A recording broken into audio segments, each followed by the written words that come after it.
তো আমার কাছে আজকে যে সার্কিটটা আছে সেটি মূলত রাজ্জাক ইলেকট্রনিক্স অর্থাৎ ইন্ডিয়ার একটি 2.1 চ্যানেল অডিও সার্কিট, অর্থাৎ এর দুটি স্টোরেজ স্পিকার একটি বেস নিয়ে গঠিত।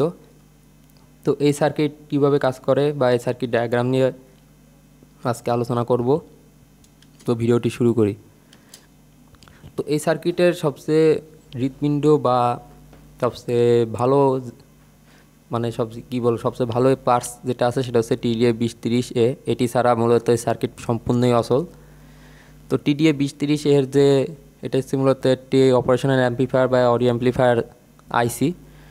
এটিতে পজিটিভ এবং নেগেটিভ ভোল্টেজ দিতে হয়। নেগেটিভ মানে এমন না যে গ্রাউন্ড ভোল্টেজ, অর্থাৎ পজিটিভের সাপেক্ষেও নেগেটিভ এরকম না।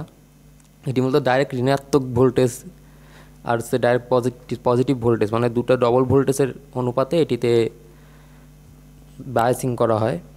আর বায়াসিং ভোল্টেজ সাধারণত 18 থেকে 35 ভোল্টের আশেপাশে হয়।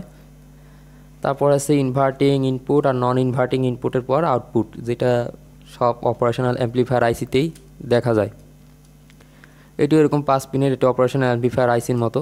তো এটা হচ্ছে এর ব্লক ডায়াগ্রাম। আমি এই ব্লক ডায়াগ্রামটা ফ্রি সার্কিট ল্যাব নামে একটি ইন্ডিয়ান ইউটিউব চ্যানেল থেকে ডাউনলোড করছি। আপনারা চাইলে ওই চ্যানেলের ভিডিও দেখতে পারেন। যদিও আমি এই সার্কিটটা ডিজাইন করলে হয়তো অনেক দিন হয়ে যেত, তাই আমি শর্টকাটে এই সার্কিটটা ডাউনলোড করে আপনাদের সাথে আলোচনা করতেছি।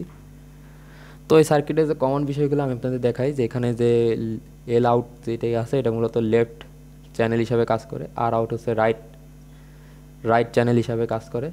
আর বেস আউটের জন্য যেটা আছে সেটা মূলত লেফট আর রাইটের থেকে আপনার কম্পারেটর সিগন্যাল নিয়ে তারপরে বেজের ইনপুটে দেওয়া হয়, তারপর বেস আউটপুট হয়।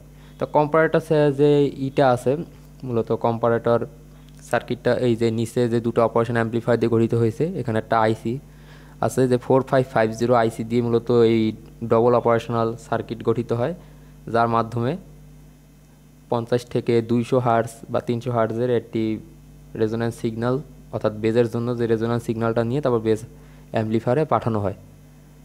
আর বাইসিংয়ের জন্য যে নির্দিষ্ট লেভেলের যে 20 রেকটিফায়ার আছে, পজিটিভ 12 নেগেটিভ 12 জন্য।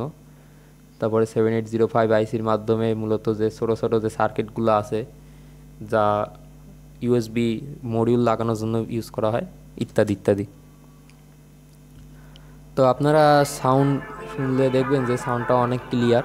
যদিও আমার কাছে সাব উপরে মাইক নাই টেস্ট করার জন্য, তবে কম দাম হিসাবে মেকানিজমটা খুবই সুন্দর। যদিও এটা কম্পিউটার বক্স নামে পরিচিত, তা দেখতেই পাচ্ছেন এইখানে এই যে সার্কিটের পার্টস ম্যাটেরিয়াল খুবই বেশি। এটা মূলত আগের সার্কিট নষ্ট হয়ে গেছিলো, তাই নতুন করে এই সার্কিটটা ইনস্টল দিচ্ছি। ইনস্টল দেওয়ার পরে তারপর এটি ডেলিভারি দিয়ে দেবো। তো এইভাবে মূলত এই কমপ্লেক্স অডিও সার্কিটের কার্যপ্রণালী বা কাজ করে। তবে হাই পাওয়ারের যে অডিও এগুলোতে এই TDA-2030 আইসি মূলত খুবই নগণ্য সেই তুলনায়। সেক্ষেত্রে C2570 বা আরও হাই লেভেলের ট্রানজিস্টর ইউজ করা হয়। এখানে যেটা আছে সেটা মূলত হোম থিয়েটার হিসাবে। এটি আশেপাশে মূলত 40 ওয়াট পাওয়ার আউটপুট দিতে পারে বড় জোর। আর সেখানে বেজেরটাই একটু বেশি ওয়াট থাকে, বেজেরটাই মূলত যদি 20 ওয়াট থাকে, আর সেখানে 10 ওয়াট হচ্ছে দুটি আলাদা আলাদা মাইক, এইরকম আর কি অনুপাত থাকে। তো এই ছিল আজকে এই পর্যন্ত ভিডিও। তো সবাইকে ধন্যবাদ আমার এই ভিডিওটি শেষ পর্যন্ত দেখার জন্য।